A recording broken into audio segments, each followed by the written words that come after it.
Magandang gabi sa inyo, mga Sagittarius. Horoscope tayo no, ng Sagittarius.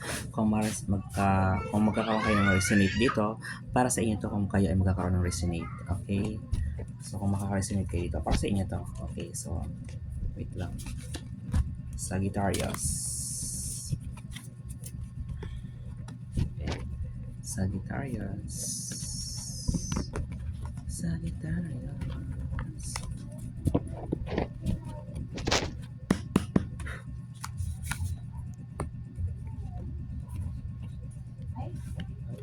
Ang mga Sagittarius mahilig sa kalikasan, sa nature, sa ibang mga Sagittarius.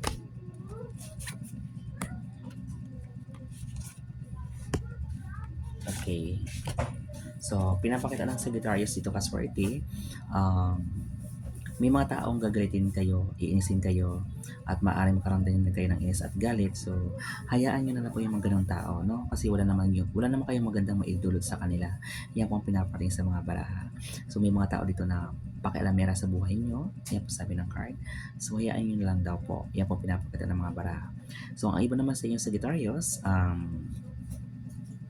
meron akong spirit na nakikitaan sa baraha dito, no, na maaaring nagagabay sa inyo. Yan po sabi ng card dito.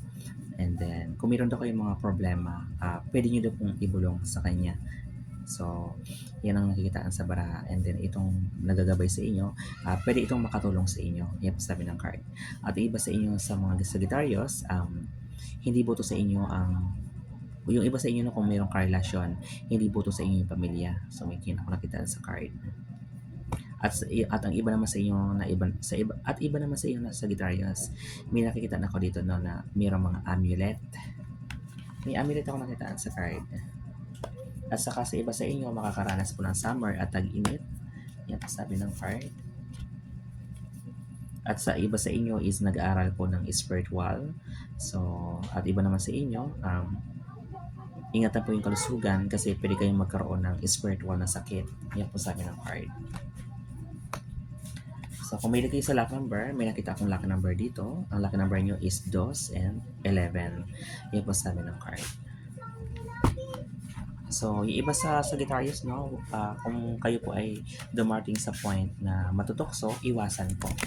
Kasi yung iba sa inyo parang makakaranas po ng tukso. Okay, another card. Iba sa inyo Sagittarius, ingatan yung health ha. Meron ako nakita sa card nyo na paglaki ng tiyan na parang blatted. Makakaramdam kayo ng pagsakit sa ulo. At saka, meron ako nakita sa card nyo na sa family, isecure yung family kasi maaaring magkaroon kayo ng sigil or sama ng loob sa family. So, yan po ang pinapakita ng card. And then, isecure yung nyo. Pwede kayong magkaroon ng broken family, broken line. Meron ako nakita sa card nyo. Iwasan po yung mga pag-aaway or pagtatalo kasi dito makakabuti. Yan po sabi ng card.